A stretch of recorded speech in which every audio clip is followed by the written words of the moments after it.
2주 만에 여기서 또 예배 드리니까 또 분위기가 또 다른 것 같습니다. 요즘에 우리가 길이 보이지 않는다라고 말을 합니다. 취업의 길도 잘 보이지 않고 또 노후 보장의 길도 어떻게 해야 될지 잘 모르겠고 어떻게 살아야 할지 잘 모르는 길을 찾지 못하겠다라고 하는 그런 일들이 많이 있습니다. 그래서 전쟁 탓이고 시대 탓이고 남 탓을 많이 하는 경우가 많이 있는 것 같습니다. 근데 탓을 해봐야 그렇다고 달라지는 것이 사실 없는 것이죠. 길이 없어서 안 보이는 것이 아니라 우리의 시각이 좁아서 보이지 않을 수 있기 때문에 그렇습니다. 하나님의 길을 보려면 우리는 새로운 시각이 우리에게 좀 필요합니다. 오늘 이사야의 말씀은 세상이 알지 못하는 새로운 길을 이스라엘 백성에게 열어주시겠다. 그러니 보라, 이렇게 외치고 있습니다. 하나님의 새로운 길을 보여줄 것이니 보라, 새로운 길을 열어줄 터이니 들으라, 이렇게 지금 이사야 선지자는 외치고 있습니다. 이사야 선지자가 오늘 저희가 큐티를 하고 있는데 사역했던 시대가 언제냐 하면 남유다 아하스와 히스기야 때의 선지자로 활동을 합니다. 당시 상황을 좀 말씀을 드리면 이스라엘이 남북으로 이렇게 갈라진 상황에서 북쪽에는 아수르가 이제 점차 커지는 상황이고 또 남쪽에는 이집트가 있었죠. 애굽이 있었고요. 그래서 남쪽도 강대국, 북쪽도 강대국이 있었습니다. 그런데 남쪽에 있는 이집트도 왕조가 바뀌면서 내부 문제에 치중을 하고 있었고 북쪽에 있는 아수르도 내분으로 인해서 주변 지역에 신경을 쓸 상황이 안 되었습니다. 이런 환경에서 남유다와 북이스라엘은 정치적 안정을 또 경제적인 유익을 누려서 부강한 나라로 성장을 하게 됩니다. 나라가 부강하게 되었을 때에 이들이 하나님 말씀을 떠나고 우상을 섬기고 또 물질주의화되고 약자를 보호하지 못하는 하나님의 정의를 실현하지 못하는 그런 나라의 모습으로 변질이 되었습니다.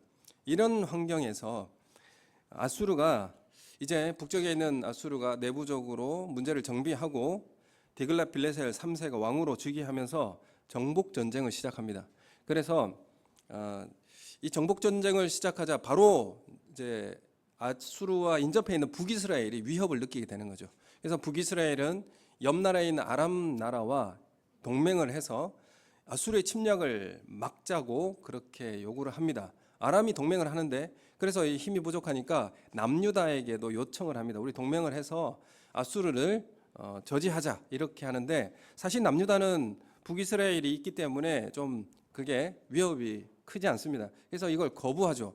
남유다는 거부하고 도리어 아수르와 동맹을 맺어버립니다. 그리고 아수르와 동맹을 맺고 거기에 멈추지 않고 아수르의 우상들을 다 가져와서 성전에 가져다 놓고 성전 구조를 완전히 바꾸어서 우상재단으로 만들어버립니다. 이 남유다의 이런 모습을 통해서 이 북이스라엘은 화가 나겠죠. 그래서 북이스라엘은 아람 연합군과 함께 남유다를 치러 내려갑니다. 많은 피해를 입혔고 또 포로를 잡아갔지만 남유다를 제압하지 못했죠. 못하는 상황에 아수르가 밀고 내려와서 아람도 멸망을 당하고 북이스라엘마저도 아수르의 멸망을 당하게 됩니다. 그래서 북이스라엘이 아수르의 멸망을 당하자 갑자기 이제 남유다가 위기에 처하게 되는 것이죠. 그래서 이 남유다만 남은 이 상황에서 이제 예전의 힘을 되찾아가고 있는 남쪽에 있는 이집트의 그 세력을 이제 의지하게 되는 것입니다. 오랫동안 이집트가 강대국이었고 또 우리가 중국에 많이 의존했던 그런 역사가 있듯이 어디에 더 의존하는 게 빠릅니까? 다시 중국으로 돌아가는 게 빠른 거죠. 그래서 남유다도 애굽이 다시 정비를 가지고 예전의 힘을 되찾고 있다라는 소식을 듣고 이제 이집트로 이제 그 의존 대상을 옮기게 됩니다. 그리고 북쪽에 있던 아수르는 신흥 강국인 바벨론이 등장하게 되면서 아수르는 점점 조금 위축되고 있는 그런 상황이었습니다. 그래서 정세를 보면 아수르를 의지하는 것보다 이집트를 의지하는 게 더 낫겠다. 그래서 그 남유다는 친애굽 정책으로 이제 돌아서게 됩니다. 그러자 아수르가 화가 난 거죠. 화가 나서 이제 사네립이 대군을 이끌고 베니게를 치고 블레셋을 파죽 시세로 공격하고 멸망시키고 이제 남유다에 도달하게 됩니다. 이 남유다에 도달해서 두 차례 침공을 감행하며 예루살렘을 엄청난 위기 가운데 몰아세우게 되죠. 그래서 이 사네립을 통해서 히스기야 때에 엄청난 조롱을 당하고 하나님의 나라가 위협을 당하는 이런 이제 위기를 겪게 됩니다. 그런데 끝까지 남유다가 애굽을 의지하고 또 이런 상황에서 이제 이사야가 말씀을 전하게 됩니다. 이 남유다의 상황이 정말 위기의 시간이고 그런 이제 두려움의 시기였는데 이사야가 이런 시기의 선지자로 하나님 말씀을 전하게 되었습니다. 이스라엘의 불순종 그리고 우상 숭배와 타락, 하나님을 의지하지 않고 무엇을 의지합니까? 자신의 힘과 경험과 또한 지식을 의지하여서 하나님 의지하지 않습니다. 이사야가 징조를 구하라. 하나님께서 징조를 주실 터인데 처녀가 잉태하여 아들을 낳을 것이다. 이것을 징조를 구하라. 그러면 너희와 함께 할 것이고 승리를 줄 것이다. 그런데 야하스가 나는 징조를 구하지 않겠다. 그러면서 성으로 이제 물기를 내어 드리면서 나는 이런 이제 경험이나 지식 그리고 외교적인 그런 것들을 의지하겠다. 하나님의 징조를 구하지 않겠다. 이렇게 선언을 합니다. 그래서 이 이스라엘 남유다가 이런 하나님을 의지하지 않고 의존하지 않고 우상을 들여다놓고 그리고 정의를 실현하지 않는 이런 죄의 문제 때문에 이사야는 예언의 말씀을 선포하죠. 징계의 말씀을 선포합니다. 그 말씀이 뭐냐면 바벨론을 통해서 남유다가 멸망하게 될 것이고 70년의 포로 생활을 하게 될 것이다 라는 것을 예언합니다. 사실 지금 아수르가 있는 상황이고 그 뒤에 이제 바벨론이 이제 세상을 정복하게 될 터인데 그때가 이르기 전에 지금 이 예언을 하고 있는 것입니다. 그래서 이사야가 이 바벨론이 아직 세워지지도 않고 포로로 끌려가지도 않는 상황에서 이미 이 예언을 지금 이사야서에서는 말씀을 하고 있습니다. 이사야서를 크게 두 부분으로 나누면 1장부터 39장까지는 유다에 대한 심판을 이야기합니다. 그리고 40장부터는 유다에 대한 회복과 소망 그리고 새 이스라엘을 어떻게 회복을 이룰 것인가 이것을 예언하는 내용으로 담겨져 있는 것입니다.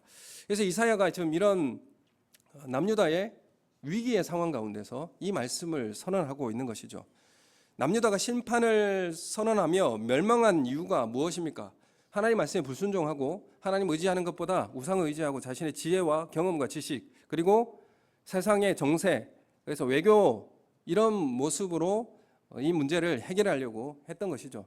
그런데 이렇게 해결하려고 하는 그 중심에 뭐가 있습니까? 두려움이 있는 것이죠. 두려움이 있기 때문에 하나님을 의지하지 않습니다. 그리고 두려움 때문에 마음이 완고해집니다. 그리고 교만함을 가지게 된 것이죠. 그래서 완고함과 고집이라는 것이 왜 생기냐 하면 큰 원인이 두려움입니다. 어떻게 이 두려움 가운데 이 사네립이 예루살렘을 에워싸고 곧 멸망할 이 상황 가운데서 어떻게 살아나게 될 것인가? 어떻게 살아야 되나? 라고 했을 때에 외교적인 애굽을 붙잡게 되고요. 자신의 경험과 지식을 붙잡게 됩니다. 하나님의 말씀이 들어오지 않는 것이죠. 두려움이 너무 크니까 하나님의 음성이 들리지도 않고 하나님께서 우리를 어떻게 인도해 주셨는지도 보이지도 않는 것입니다. 그래서 마음이 완고해지고 그리고 자신의 생각과 경험, 지식을 바탕으로 그것을 꼭 붙잡고 끝까지 놓지 않는 그런 현상이 발생하게 되는 것입니다. 여러분 그래서 두려움이 마음에 엄습하게 되면 마음이 굳어지고요. 그리고 마음이 굳어지면 어떻게 됩니까? 하나님의 말씀이 들리지 않습니다. 완고해지면 하나님의 말씀이 들려지지가 않아요. 그래서 하나님의 행사하시는 일도 보이지가 않습니다. 소경이 되어서 하나님의 일을 보이지 않게 됩니다. 오늘 이사야서의 본문의 말씀에도 보면 하나님의 사자라고 하는데 어떻게 하나님의 음성을 듣지 못하느냐 이렇게 하나님 단식하는 장면이 나옵니다. 그래서 소경이 되어 하나님의 일을 볼 수도 없게 되고요. 마음이 굳어져서 내 계획, 과거의 경험, 내 지식을 바탕으로 그것을 꼭 붙잡고 끝까지 놓지 않게 되는 것입니다. 근데 그 붙잡는 것이 뭐가 됩니까? 그 붙잡는 것이 우상이 되는 것이죠. 두려움 가운데 내가 마음이 완고해지고 붙잡는 게 생기는데 그 붙잡는 게 우상이 되는 겁니다. 그래서 두려움이라고 하는 것은 결국 꼭 우상과 함께 붙잡히게 되어지는 결과가 이제 이루어지게 되는데, 예를 들어서 대학을 들어가야 내 인생을 결정지을 수 있다라고 하는 두려움이 오게 되면 학벌을 우상으로 붙잡게 되어 있습니다. 그리고 연봉이 얼마 안 되면 내가 이 사회에서 뒤처진다라는 두려움이 엄습하게 되면 뭘 붙잡게 됩니까? 돈을 붙잡게 됩니다. 그래서 이 두려움이라고 하는 것이 결국에는 우상과 함께 매어 있는 그런 삶을 살게 만드는 것이죠. 이게 두려움이라는 게 그러면 왜 오겠습니까? 이스라엘에게 왜 두려움이 왔습니까? 물론 이방 나라의 침략과 이런 두려움이 있었지만 그 두려움을 초래하게 된 원인이 뭡니까? 이스라엘의 불순종이죠. 죄악, 하나님의 말씀을 따르지 아니함. 이 죄의 문제 때문에 두려움이 왔고, 두려움이 왔으니 결국 우상과 매어 있는 이런 결과를 초래하게 되는 것입니다. 그래서 하나님과 멀어지니까, 죄라고 하는 것은 무엇입니까? 하나님과 멀어진다는 그런 의미예요. 죄를 하나님의 말씀에 불순종하고 우상을 들여놓고, 그리고 정의와 공의를 실행하지 않는 이런 모습을 따라갈 때에 결국 하나님과의 정서적 관계가 멀어지게 되어 있습니다. 그래서 죄라고 하는 것은 하나님과의 정서적인 것이 멀어진다, 그런 의미입니다. 하나님과 멀어지니까 어떻게 되겠습니까? 두려움이 엄습합니다. 하나님과 가까이 하는 정서적 관계가 깨어지면요, 두려움이 엄습하게 됩니다. 두려움이 엄습하니까 뭘로 나의 안전을 보장해야 되지 않습니까? 그러니까 우상을 붙잡는 겁니다. 그러니까 두려움이라고 하는 것은 우상과의 굉장히 얽매여 있고 이제 가까이 붙어 있다라, 이렇게 말씀드릴 수 있습니다. 그래서 오늘 본문의 24절과 25절 말씀에 보면 우리 함께 읽겠습니다. 24절 25절 말씀 시작. 야곱이 탈취를 당하게 하신 자가 누구냐? 이스라엘을 약탈한 자들에게 넘기신 자가 누구냐? 여호와가 아니시냐? 우리가 그에게 범죄하였도다. 그들이 그의 길로 다니기를 원하지 아니하며 그의 교훈을 순종하지 아니하였도다. 그러므로 여호와께서 맹렬한 진노와 전쟁의 위력을 이스라엘에게 쏟아 부으심에 그 사방에서 불타오르나 깨닫지 못하며 몸이 타나 마음에 두지 아니하는도다. 아멘. 여러분, 이 남유다의 멸망과 포로의 기간을 누가 계획하셨고 진행하셨느냐? 하나님이 하셨다, 이렇게 말씀합니다. 그런데 하나님께서 이 맹렬한 진노와 심판을 행하고 계시는데 몸이 불타는데 마음이 깨닫지 못한다 그럽니다. 마음이 완고해서 이런 사건이 벌어지고 있는데도 하나님의 행하심을, 하나님의 일하심을 알지도 못하고 보지도 못한다고 그렇게 지금 지적하고 있습니다. 하나님께서 말씀하고 계시는데도 이스라엘이 지금 알지도 못하고 듣지도 못한다, 이렇게 말씀하고 있습니다. 그래서 18절에 보면 이렇게 말씀합니다. 42장 18절 말씀 같이 읽겠습니다. 시작. 너희 못 듣는 자들아 들으라. 너희 맹인들아 밝히 보라. 이렇게 지금 외치고 있는 것이죠. 볼 수 없다라는 것, 하나님께서 우리 삶에 개입하시고 인도하신다는 것을 볼 수 없다라는 것. 여러분, 우리가 내 삶의 표면적인 사건들이 일어나는 것은 우리가 볼 수는 있죠. 그런데 그 사건 이면에 하나님의 인도하심을 볼 수 없다라는 겁니다. 이 사건의 의미를, 이 사건을 통해서 하나님께서 나에게 무슨 말씀을 하시는지 그걸 볼 수가 없다라는 것을 지금 지적하고 있는 것이죠. 이스라엘이 지금 너희가 멸망을 당할 것이고 그리고 회복을 하나님께서 이루어 가실 것인데, 너희는 지금 이런 고통 가운데서도 하나님의 인도하심을 볼 자가 없구나. 내 종이라고 하는데도 보지 못하는 자가 어떻게 내 종이라고 할 수 있겠느냐, 이런 탄식이 있는 것입니다. 43장 3절의 말씀에 보면 이렇게 말씀합니다. 43장 3절 말씀 같이 읽겠습니다. 시작. 내 하나님이요 이스라엘의 거룩한 이요 내 구원자임이라. 내가 애굽을 너의 속량물로 구스와 스바를 너를 대신하여 주었노라. 아멘. 여기 보시면 애굽을 너의 속량물로, 이 말이 무슨 말이냐면 과거에 이스라엘을 구원하기 위해서 어떻게 합니까? 애굽을 멸망시켰다, 이렇게 말씀하는 거죠. 이게 누가 하셨다는 겁니까? 하나님께서 하셨다는 거죠. 애굽을 속량물로 주어 너희를 구원하였다. 이 일을 하나님이 하셨고 이제 앞으로도 바벨론의 포로로 잡혀가서 멸망당할 터이지만 하나님께서 너희를 다시 회복시킬 것이다. 하나님이 일하심을 바라보라. 이 온 우주의 역사와 주관자는 바로 하나님이시다. 이걸 바라보라. 이렇게 지금 외치고 있는 것입니다. 이사야를 통해서 외치고 있습니다. 이스라엘의 구원은 철저히 하나님의 주도로 이루어진다는 것을 말씀하고 있고, 결국 마찬가지로 앞으로 지금 풍전등화 같은 남유다도 결국에는 페르시아에서 고레스 왕의 칙령을 통하여서 이제 포로로 귀환하게 될 것이고 다시 새로운 이스라엘로 회복되게 될 것이다. 하나님의 주권적 개입으로 일어난 일이 드러나게 될 것인데, 너희는 그 일을 바라보고 하나님을 찬양하라. 하나님과의 관계 가운데 다시 돌아오라. 이렇게 지금 말씀하고 있는 것입니다. 여러분, 우리가 하나님의 일하심을 우리가 알게 되면요, 우리가 하나님의 내 삶 속에 역사하시고 개입하셨다라는 것을 알게 되면 두려움이 떠납니다. 이미 두려움이 떠나는 것은 하나님 나와 함께 하신다고 이것을 내가 보게 되고 깨닫게 되면 두려움이 떠나게 됩니다. 자연스럽게 우상도 끊어지게 되는 것이죠. 내가 원하는 대로 요구하면서 하나님을 수단처럼 이렇게 이용하면 우상 섬기는 것처럼 가게 될 수밖에 없습니다. 하나님의 인도하심이 보이게 되면 수단으로 붙들려고 했던 그 모든 것, 거기서 내려놓고 하나님과의 관계로 나아가게 되어 있는 것입니다. 우리가 하나님과의 관계로 나아가시는 우리 성도님들 되시길 소원합니다. 우리 수련의 주제가 사랑의 동행이었지 않습니까? 우리의 삶이 사랑의 동행이 되어야 합니다. 하나님과의 그 관계적, 그 정서적 관계로 회복되어져야만 합니다. 하나님께서 내 삶에 어떻게 인도하셨는지를 바라보며 감사하며 교제하며 나아가는 그런 삶이 회복되어지기를 소원합니다. 사건을 보는 것이 아니라 하나님의 어떠하심, 하나님께서 어떻게 일하고 계시는지를 볼 수 있는 시각을 가지시는 우리 성도님 되시길 소원합니다. 여러분, 우리가 자녀들을 데리고 좋은 경치를 보여주기 위해서 이렇게 데리고 다닙니다. 동물원에 데리고 가고 좋은 경치가 있는 그런 산에도 데려갑니다. 근데 어린 아이들이 이 경치를 기억할까요? 엄마가 이 동물을 보여줬는데 이 동물의 생김새가 어떤지 기억을 할까요? 내가 보기에는 굉장히 좋은 경치였는데 아이들은 그 어렸을 때 이 경치를 기억할까요? 아이들은 그 경치를 기억하는 게 아니라 그때의 부모와의 좋은 정서를 가졌던 그 기억을 이제 안답니다. 그러니까 동물을 보면서 정서적인 유대관계, 얘가 이렇게 생겼구나라고 이야기하고 그 자녀와의 정서적 유대관계, 이것을 기억한다고 합니다. 경치를 기억하는 게 아니라 정서적 유대관계가 기억에 남게 한다는 것이죠. 여러분, 어릴 때 선생님 중에 기억 남는 선생님이 누구십니까?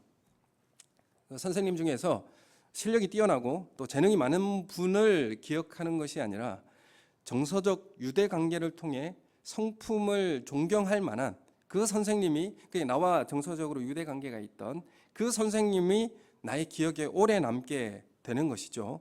그래서 좋은 시간을 가진 것, 좋은 정서를 가진 것을 통해서 뭐가 쌓입니까? 신뢰가 쌓이게 되고요, 내가 사랑받는다는 것을 느끼게 됩니다. 그래서 우리가 정서적 하나님과 유대관계가 중요한 것이지, 하나님께서 나에게 어떤 기적을 베풀었다, 어떤 사건이 나에게 있었다, 이게 중요한 문제가 아닙니다. 우리는 사건을 보는 게 아니라 하나님과의 나의 그 상황 가운데서 정서적 유대관계가 어떻게 이루어지고 하나님 나를 어떻게 인도하고 계시는가, 이것을 알게 될 때에 우리는 하나님을 신뢰하게 되고, 내가 하나님의 사랑받는 존재라는 것을 깨닫게 되고, 그렇게 될 때에 두려움이 떠나가게 될 줄로 믿습니다. 우리가 하나님의 그 정서적 유대관계, 그 사랑의 동행이 우리 가운데 이루어지기를 예수님의 이름으로 축원합니다. 우리가 일어난 이 사건을 통해서 하나님의 인도하심이 어떤지, 하나님을 그 인도하심을 만나게 될 때에 우리는 하나님을 붙잡게 되는 것입니다. 우상을 붙잡는 게 아니라 하나님을 붙잡게 되는 것이죠. 여러분, 믿음이라고 하는 이 단어가 어원이 있습니다. 믿음이라고 하는 단어라는 게, 믿음이라는 게 내 확신입니까? 내가 이렇게 생각하는 의지입니까? 사실 이 믿음이라고 하는 어원은 구약의 단어에서는 붙잡다라는 의미입니다. 믿음이라는 건 붙잡는 것입니다. 그래서 내가 하나님을 붙잡다, 수렁에 빠져 죽어가는 그 상황에서 하나님의 손을 붙잡다, 그런 의미입니다. 그래서 우리의 삶 가운데서, 두려움 가운데서 하나님의 나를 어떻게 인도하심을 만났을 때 우리는 하나님을 붙잡게 되는 것이죠. 그게 믿음입니다. 사건에 매여 있지 마시고 그 사건을 통해 찾아오시는 하나님의 인도하심을 바라보시기를 소원합니다. 과거에 나를 취업하게 해주셨고 질병을 고쳐주셨던 그 문제를 해결해 주셨던 그 사건에만 집중하게 되면 그 사건 다시 재현해 주지 않을 때 나에게 실망과 좌절 그리고 사건을 추구하게 되면 하나님을 수단화하게 되어지고 우상화하는 길을 갈 수밖에 없습니다. 그래서 오늘 43장 18절의 말씀 우리 함께 읽겠습니다. 시작. 너희는 이전 일을 기억하지 말며 옛날 일을 생각하지 말라. 왜 이전 일을 기억하지 말고 옛날 일을 생각하지 말라고 합니까? 하나님께서 홍해바다를 건너서 놀라운 구원을 일으켜 주셨던 그 사건, 광야에서 물을 내어서 마셨던 그 사건, 이런 사건을 기억하지 말라고 말씀하시면서 그 사건을 통해서 하나님께서 어떻게 나를 인도하셨는지, 그게 어떤 의미이고 그게 무엇인지를 바라보라는 것을 말씀하고 있는 것입니다. 사건에 집중하지 말고 그 사건을 통해서 하나님께서 나에게 뭘 말하고 계시고 나를 어떻게 인도하고 계시는지를 바라보라. 지금 이렇게 말씀하고 있는 것입니다. 하나님과 함께하는 정서를 가지라는 것입니다. 나의 어려움 가운데서, 나의 일어난 그 사건들 가운데서 하나님께서 나를 어떻게 이끌고 가시는지를 정서적으로 주님과 만나고 주님과 교제하는 그 자리로 들어가시는 우리 성도님들 되시길 예수님의 이름으로 축원합니다. 남유다에게 있어서는 내면에 부패함이 있었습니다. 43장 22절에서 24절까지 말씀을 보면 43장 22절에서 24절 말씀 우리 함께 읽겠습니다. 시작. 그러나 야곱아 너는 나를 부르지 아니하였고 이스라엘아 너는 나를 괴롭게 하여 여겼으며 내 번제의 양을 내게로 가져오지 아니하였고 내 제물로 나를 공경하지 아니하였느니라. 나는 제물로 말미암아 너를 수고롭게 하지 아니하였고 유향으로 말미암아 너를 괴롭게 하지 아니하였거늘 너는 나를 위하여 돈으로 향품을 사지 아니하며 희생의 기름으로 나를 흡족하게 하지 아니하고 내 죄짐으로 나를 수고롭게 하며 내 죄악으로 나를 괴롭게 하였느니라. 아멘. 여러분, 남유다가 지금 예배를 드렸지만 예배를 안 드렸다 이렇게 말합니다. 너 예배가 있는데 예배를 안 드렸다 지금 이렇게 말하고 있는 것이죠. 왜 그렇습니까? 내가 원하는 게 따로 있기 때문에 그렇습니다. 그러니까 예배 자리에 나왔는데 내가 원하는 게 따로 있어요. 하나님은 내가 예배에 나왔으니까 이것을 들어주셔야 합니다. 이게 내가 원하는 게 따로 있기 때문에 내가 재물을 가지고 내가 예배의 자리에 나왔는데 하나님 예배가 아니다 이렇게 말씀하고 있는 것이죠. 내가 기뻐하는 것이 따로 있습니다. 그걸 위해서 예배에 나온 것이기 때문에 그렇습니다. 남유다는 그것을 얻기 위해서 하나님을 수단화하는 것이죠. 하나님이 기뻐서가 아닙니다. 하나님이 어떠하심을 감사하고 찬양했던 것이 아닙니다. 결국 이것이 우상숭배의 길로 가게 되는 것이죠. 여러분, 우리가 이렇게 뭐 예를 들면 결혼하기 위해서 예배드리고 취업을 하기 위해서 예배드리고 내 자녀가 어떻게 원하는 길로 가게 하기 위해서 예배드리는 것, 그러니까 내가 원하는 게 따로 있는 것이죠. 내가 원하는 것은 궁극적으로 하나님이 대상이 아니라 내가 원하는 그것이 따로 있는 것입니다. 하나님은 수단이 되고 내 이익을 위해서 예배가 변질되어지는 것을 하나님 말씀하고 있는 것이죠. 여러분, 우리가 하나님과 정서적 유대관계, 이게 더 중요하다는 것을 우리에게 말씀하고 있습니다. 왜 예배를 드리고 왜 하나님 앞에 기도하며 왜 하나님의 말씀을 듣기를 원하는가? 여러분, 주님의 말씀을 듣기를 원하고 주님께서 내 삶 속에 어떻게 행하시는지 알기를 원하며 또 내 삶 속에 드리워진 우상의 불순종의 잔재들을 내어쫓고 하나님을 붙잡는 그 삶을 살아 나가기 위해서 우리가 주님의 자리에 나오는 것이지 않겠습니까? 오늘 렘블란트의 그림을 제가 표지에 올려놓았습니다. 이 그림을 좀 한번 더 설명을 해드리도록 하죠. 그 1630년도에 네덜란드 화가인 렘블란트가 그리게 되었는데, 사실 이 그림의 배경은 바벨론 왕, 마지막 왕인 벨사살 왕의 멸망의 때를 그리고 있습니다. 벨사살 왕이 연회를 열고 지금 페르시아의 그 전쟁의 위협 가운데서도 느긋하게 이렇게 잔치를 벌이고 성전에 빼앗아 왔던 기명들을 다 꺼내오라 그래가지고 하나님을 조롱하며 이렇게 잔치를 벌이고 있었습니다. 그때에 벽에 손가락이 나타나서 글을 쓰죠. 메네메네 데겔 우바르신 이렇게 씁니다. 너를 저울에 달아봤더니 함량 부족이다. 심판을 선언하게 되죠. 그날 벨사살이 죽게 되어지고 바벨론도 멸망하게 됩니다. 지금 이 내용을 그려내고 있는데, 사실 렘블란트가 1630년대에 그 시대를 지금 이 그림으로 고발하고 있습니다. 바벨론의 왕은 사실 왕관을 써야 되는데 바벨론 왕인 벨사살이 지금 터번을 쓰고 있는데 이것이 이제 페르시아 왕이 쓰는 것이 터번입니다. 페르시아 왕이 써야 되는 게 터번인데 왜 터번을 썼냐면 터번이 페르시아어로 그 튤립이라고 합니다. 튤립, 꽃 튤립 있죠. 튤립이라고 하는데 렘블란트는 이 그림을 통해서 네덜란드 시대를 지금 고발하고 있어요. 1630년대에 네덜란드는 황금기를 구가하고 가장 번영했던 시기를 이제 살았다고 합니다. 그런데 이 시기에 튤립 파동이 일어났다고 합니다. 튤립 한 뿌리에 자그마치 얼마나 하느냐면 일반 노동자가 한 1년 노동자의 연봉이 4천만 원이라고 하면 튤립 한 뿌리에 4억까지 치솟는 아주 이런 일들이 일어나게 되었다고 합니다. 그러자 튤립을 가지고 있던 사람들은 어떻게 됐겠습니까? 벼락부자가 된 것이죠. 그래서 튤립을 보유한 사람들이 부자가 되자 사람들은 너도 나도 집을 팔아서 튤립에 투자하게 되었습니다. 그렇지만 빠른 시간 안에 이 거품이 빠지게 되고 영끌에서 튤립에 투자한 사람들은 비관해서 죽는 사람들로 생겨나는 이런 웃지 못할 상황들이 이 네덜란드에 벌어지게 된 것입니다. 그런데 그 시대에 네덜란드에 장로교 5대 교리라고 하는 것이 알려져 있습니다. 그러니까 우리 말로 해서 장로교와 웨슬리안들의 어떤 그 교리적 논쟁이 있었고 결국에는 장로교 교리가 채택이 되어서 도르트 회의에서 결정이 됩니다. 5대 교리라고 하는 칼빈의 5대 교리, 장로교 교리가 채택이 되는데 5대 교리 5개 짧게 말씀드리면 전적 타락, 무조건 선택, 제한적 속죄, 불가항력적 은혜, 성도의 견인 이 5가지 있어요. 기억하지 못해도 됩니다. 근데 여기에 영어로 이 5가지 중에 첫 글자의 알파벳을 딱 나열하면 튤립이에요. 튤립인데 그러니까 그 네덜란드의 장로교 교리를 채택하고 장로교 교리를 따라 살아야 된다라고 해서 선언한 게 이 튤립 교리라고 이렇게 이야기하거든요. 그런데 장로교를 선정을 하고 이 나라는 장로교 교리로 살아가야 한다라고 이렇게 말하면서 장로교를 따르지 않는 웨슬리안이라든지 그런 사람들은 박해를 하였습니다. 장로교가 아니면 신앙의 자유를 누리지 못할 정도로 엄격하게 그렇게 유지했습니다. 모든 사람들에게 장로교 교리를 강요했고 기독교 사회였지만 튤립 파동에 사회 전체가 무너지는 모습을 지금 렘블란트가 그리고 있는 것입니다.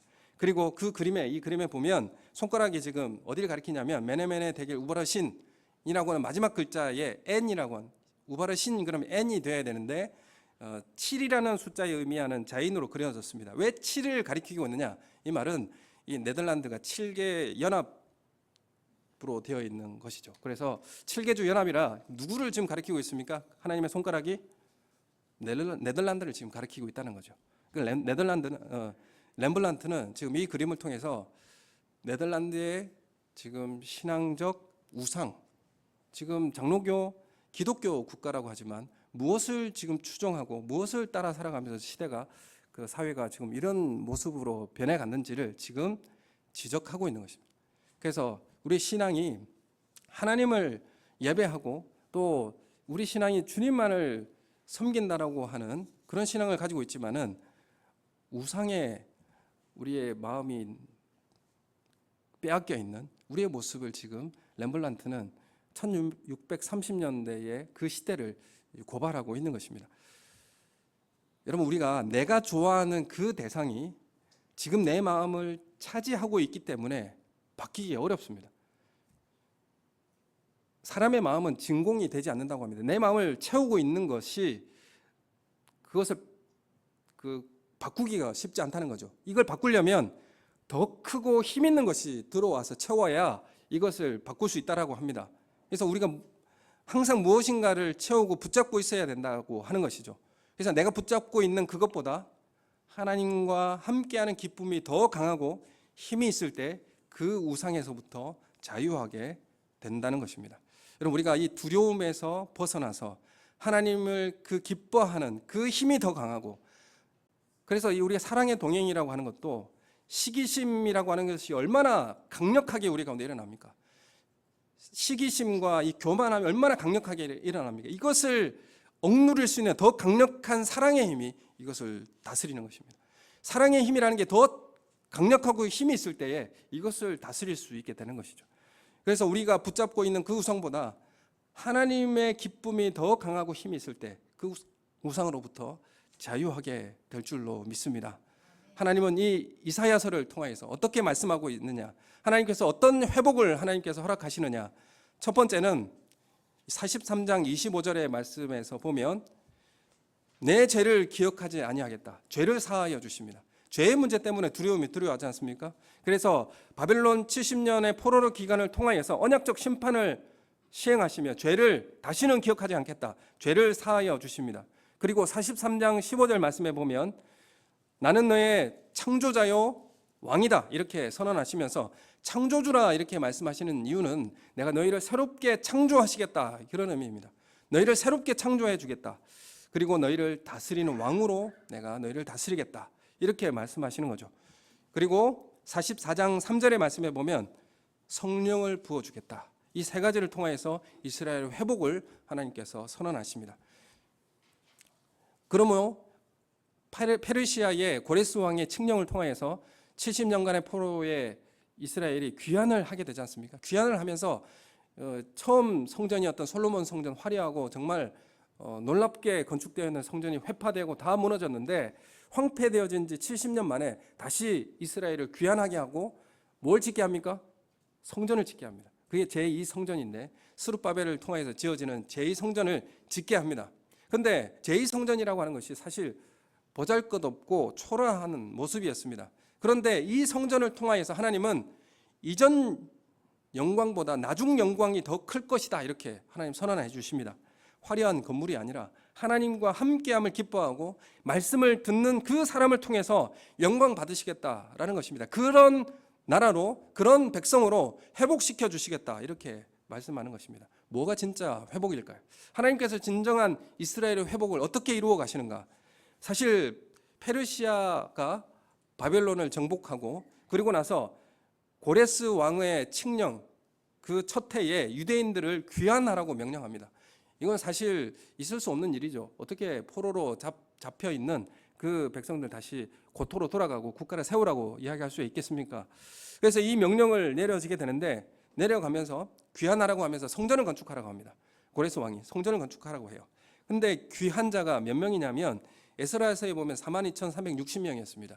그 10분의 1도 안 되는 그런 인원이 페르시아에서 고토로 귀환을 하게 되죠. 이 일을 통해서 하나님은 이스라엘을 새롭게 시작하고 회복을 일으켜 세우십니다. 소수의 사람이 옛 땅으로 돌아와서 성전을 건축한 겁니다. 사실 페르시아를 떠나서 황폐한 예루살렘으로 귀환한다는 것은 하나님께 인생의 목적을 둔 사람들만이 갈 수 있는 선택이었습니다. 제가 여기 있다가 해남에 있는 시골에 그 교회로 간다는 의미와 똑같은 거죠. 어떻게 여기 있다가 자녀들도 여기 학교를 잘 다니고 있는데 그 해남의 산골짜기로 그렇게 갈 것인가라는 것이죠. 하나님께서 가라고 하면 이제 가게 되는 것이죠. 이게 하나님께 인생의 목적을 둔 사람들만 갈 수 있는 선택이다. 이렇게 말씀드릴 수 있죠. 그렇다고 간다고 이렇게 또 이야기 이상하게 생각하시면 안 돼요. 그러니까 표현을 해보는 거예요. 왜냐하면 당시에 페르시아는 바벨론과 다르게 그 신분의 제약 없이도 모두 다 고위 관직에 오를 수가 있었습니다. 누구나 고위 관직에 오를 수 있었어요. 유대인인 다니엘은 바벨론의 엄청난 고위 관리직이었지 않습니까? 근데 나라가 바뀌었는데도 페르시아에 있어서 중용이 되어서 높은 관직을 유지하게 되었습니다. 그 유다 지파 스룹바벨도 총독이 되어서 관리직을 이제 살게 되었고 느헤미야도 왕의 술 맡은 관원자가 되었습니다. 관직에 오를 수가 있었죠. 에스더는 심지어 왕비의 자리까지 오르게 되죠. 그래서 사실 페르시아에 남아있는 이스라엘 백성들은 남아있는 것이 너무나 좋은 거예요. 왜냐하면 신분이 보장이 되고 그리고 관직에 나아갈 수 있는 그런 그 길도 열려 있었기 때문에 그렇습니다. 그런데 그러면 예루살렘에 귀환한 이 소수의 사람들은 어떤 사람입니까? 자신의 안전, 출세, 성공, 자녀 교육 등 그 가치보다도 뭘 더 소중하게 여긴 것입니까? 하나님을 더 기뻐한 사람들, 하나님의 말씀에 더 순종하고 하나님의 정서적 그 관계가 더 깊은 것을 추구하는 사람들을 통하여서 새 이스라엘 그리고 이스라엘의 회복을 그 사람들을 통하여서 이루어 가셨다는 것을 말씀하고 있는 것입니다. 성전을 통해 하나님과 함께하는 정서적 교류를 더 원했던 사람들을 통해서 회복을 이루어 가십니다. 우리에게 진정한 회복이라는 것이 무엇일까요? 여러분, 건물에 있는 문제도 아니고요, 또 어디에 교회를 다니느냐 이런 문제도 아니고요, 우리가 얼마나 하나님과의 진정한 관계, 함께하는 정서적 교제를 원하고 살아가는가. 여러분, 여기 이 사람들을 통하여서 하나님의 회복이 일어나게 될 줄로 믿습니다. 이 소수의 귀한 자들은 자신의 안전과 출세와 성공과 또한 자신의 자녀 교육, 또한 거기에서 70년 동안 있었기 때문에 3세대가 거기에 땅을 사고 정착하고 안정적인 생활을 누릴 수 있었지만은 예루살렘에 들어가면 다 황폐화되어져 있고 치안도 보장이 안 돼 있고 뭐 어떻게 먹고 살아야 될지 알지 못하는 그 땅으로 가게 되는 것입니다. 왜요? 하나님과의 정서적 교제를 더 원했기 때문에 그것을 포기하고 그 하나님의 어떠하심을 기뻐하고 그것이 더 큰 힘이 되어서 우상을 몰아내고 하나님으로부터 새로운 회복을 이뤄낼 것을 믿음으로 고백하며 가게 된 것입니다. 그 사람들을 통하여서 이스라엘의 회복이 시작되었습니다. 여러분, 우리 교회가 이런 회복이 시작되어지기를 예수님의 이름으로 축원합니다. 우리가 원하는 것을 얻으면 행복이라고 회복이라고 여길지 모르겠습니다. 내가 원하는 지위 그리고 소유, 성공은 행복의 조건이 될 수도 있겠지만 동시에 이것들은 허무한 갈증으로 우리에게 작용하게 됩니다. 사람은 더 크고 많은 것을 갈망하고 만족하지 못하기 때문에 그렇습니다. 하나님과의 관계가 연결되어 있는 것이 진정한 회복이요, 그리고 우리에게 진정한 만족을 주실 수 있는 분은 하나님밖에 없음을 우리에게 말씀해 주고 있는 것입니다. 제2성전을 완공했지만 여전히 이스라엘은 황폐한 땅이었고요, 상황은 나아지지 않았습니다. 당연히 낙심도 되었지만 하나님은 이들을 바로 하나님의 자손이라, 이렇게 아브라함의 자손이라 이렇게 선언해주고 새로운 이스라엘을 이 제2성전 기간을 통하여서 귀환한 이 백성들의 소수의 사람들을 통하여서 새로운 이스라엘을 세워 나아갔습니다. 고린도전서 6장 19절 20절 말씀 우리 함께 읽겠습니다. 시작. 너희 몸은 너희가 하나님께로부터 받은 바 너희 가운데 계신 성령의 전인 줄을 알지 못하느냐. 너희는 너희 자신의 것이 아니라 값으로 산 것이 되었으니 그런즉 너희 몸으로 하나님께 영광을 돌리라. 아멘. 여러분, 이제 제2성전기를 지나서 초라한 그 성전을 바라보며 솔로몬 성전을 보았던 그 노년에 있었던 사람들은 그 초라한 성전을 바라보았을 것입니다. 그 초라한 성전은 겉모습이 중요한 문제가 아니라 거기에 하나님과 동행하며 주님과의 정서적 유대와 사랑의 동행이 있는가, 그것이 더 중요하다고 말씀하고 있는 것입니다. 오늘 이 시대에 성령 하나님께서 우리를 성전 삼아서 우리 가운데 내주하시고 우리를 이끌어가고 계십니다.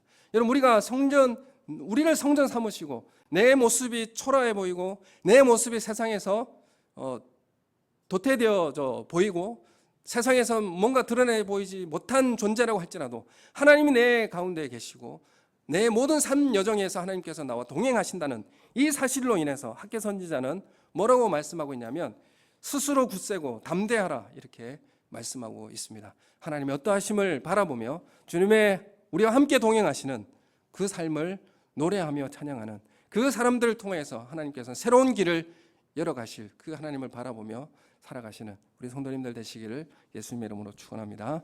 우리 함께 기도하겠습니다.